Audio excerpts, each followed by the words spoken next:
Chinese వస్తువులను ఎప్పుడు నమ్మకూడదని ప్రజలు చెప్పడం మనం అందరం తరచుగా వింటుంటాం. దీనికి ప్రత్యక్ష ఉదాహరణ ఇప్పుడు కనిపిస్తుంది. చైనాలో ఎప్పుడు మోసపూరిత దేశం అని జనాలు పిలుస్తుంటారు.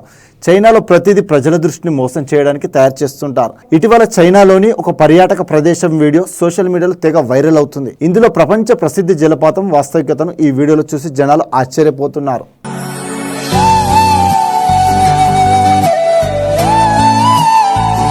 యుంటాయ్ మౌంటైన్ పార్క్ చైనాలోని ఉత్తర మధ్య హెనాన్ ప్రావిన్స్లో ఉంది.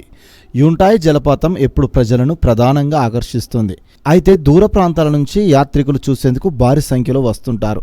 అట్టి జలపాతంను చూస్తే నిజానికి ప్రకృతి చేసింది అనుకుని ఆశ్చర్యానికి లోనవుతారు. అసలు విషయం ఏమిటంటే అది మనుషులు సృష్టించినదేనని ఈ మధ్య కాలంలో వెలుగులోకి వచ్చింది. ఇలా సృష్టించిన జలపాతం అని ప్రజలకు తెలియడంతో చైనా దేశంపై మండిపడుతున్నారు ప్రజలు. ఈ జలపాతం ఆసియాలోనే ఎత్తైన జలపాతంగా ప్రసిద్ధి చెందింది.